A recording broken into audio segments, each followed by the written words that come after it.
Good morning. Welcome to Daily Habit. This is day 22. Thanks for coming along on this journey with me. Over the last couple of days, most recently, we've been reading from The Dash, which is a wonderful poem about what you do with that dash that you're given by your creation, by God. That dash represents everything you do while you're here in this life with those that you love, those that you touch even when you don't know you have an impact. So hopefully you're having a great morning. Hopefully you have a great day.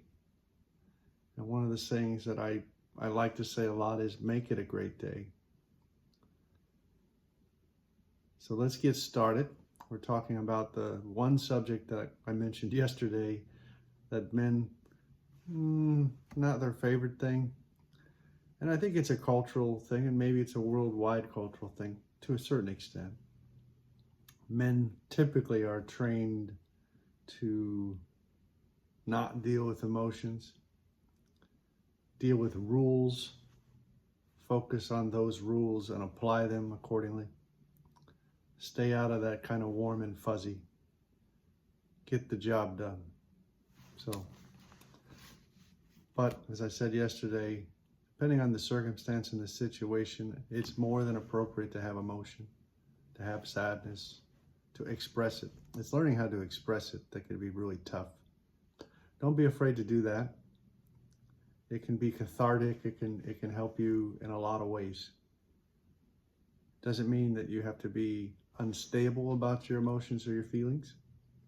That's also not good, which is kind of that dynamite, that keg, blowing up kind of thing, which I know for myself, I have that tendency. So make sure you express yourself in a way that tells the other person how you're feeling, connected to actions you hope that they'll take. Be assertive about it. Don't be passive aggressive.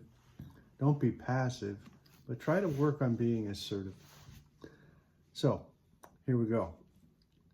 And always try to understand the way other people feel. I once heard someone say, if you teach your child the golden rule, you will have left them an incalculable estate. Truer words were never spoken. More than anything, the golden rule is about kindness. As Mother Teresa said, it's the only language that we all understand. John Bloomberg, author, speaker, and friend, recently told me a story that I'd like to share with you. I had just experienced a pleasant flight from New York back to Chicago on United Airlines. It was one of those days where almost everything had gone right. That's until I exited the tram to the airport's economy parking lot and realized that I had lost my wallet on my homeward journey. Throughout the drive home, I mentally started retracing my steps. Once home, I placed calls to the Lost and Found at O'Hare, Chicago, United, New York LaGuardia, and the TSA security in New York. At that late night hour, I got recordings, so I left each a detailed message. I then retired to bed, knowing I had done all that I could do. I fell asleep thinking of the hassle of replacing everything in my wallet.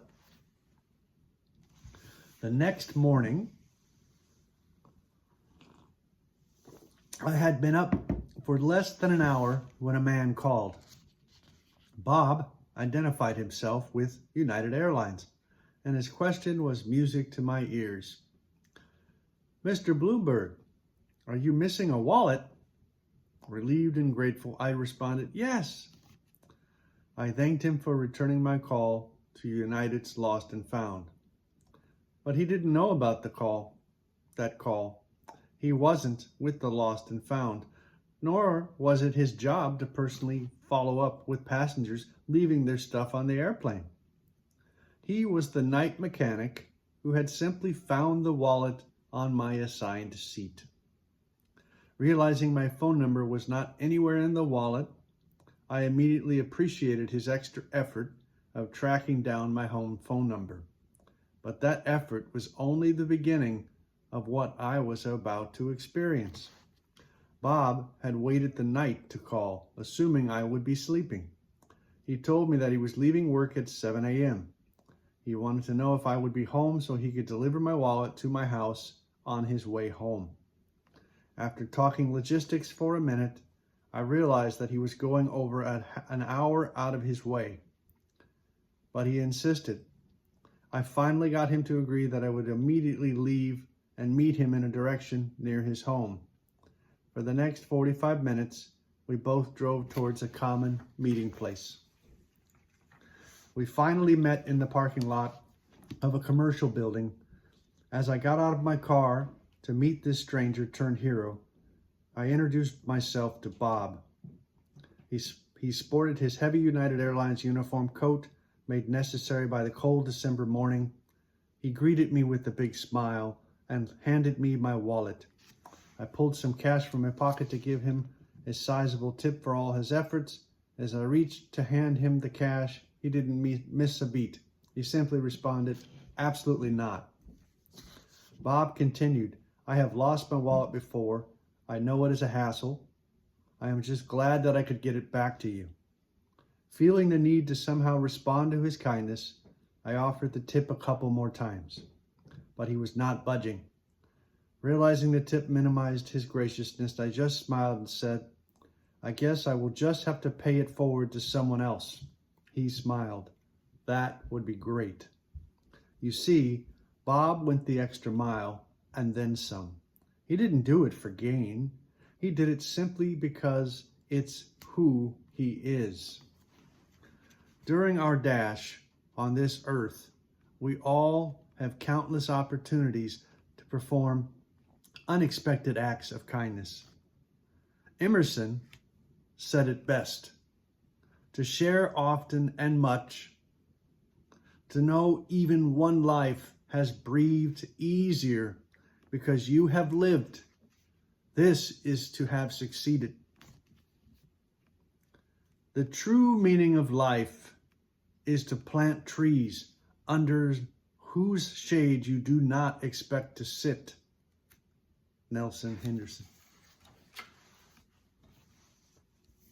I think I've had that situation happen for me, actually, not to this extent. We all are reminded, as we've been discussing, be kind.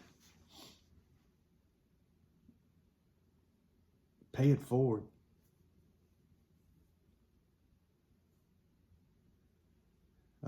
It's reminding me of the Holy Moments book that I read kind of near the beginning of my journey. So you might want to refer back to some of the beginning episodes, probably days, I want to say around first maybe 5 days or so. I was going through the book Holy Moments, which is talking about that kind of concept, to create space for God to help you and to help others, right? I mean, ultimately, and I probably have mentioned this before, none of us get out of here alive, but while we're here, do things that do unto others, right, as you would have them do unto you. Like, love your neighbor as yourself. All these sayings, they make a lot of sense, right? If you simply do the right thing and expect nothing in return, that's more than enough reward. Teachers are the same way. God bless our teachers. They don't know the impact they have on our lives at the time. And oftentimes we forget to say thank you. So continue to do good things out there. Continue to have a great day. Continue to have a great week. God bless you. I hope that this reading helped you. Don't forget, little things matter. It doesn't always have to be big things. Every day, every moment, it's incremental. Small moments matter. They add up. God sees you. God loves you. Thanks again for tuning in. This is your first time. Don't forget to subscribe. I appreciate it. I'm new at this. I continue to learn. And we've been reading through The Dash, Making a Difference with Your Life by Linda Ellis and Mac Anderson. And I'm putting together a playlist on that, so you'll see it's called The Dash. And again, prior to this, we were reading about the concepts of change and how to have rugged flexibility in that, because in life, things change. Thanks again for watching and tuning in. Hope you have a great day. Make it a great day. See you on the other side tomorrow. Bye.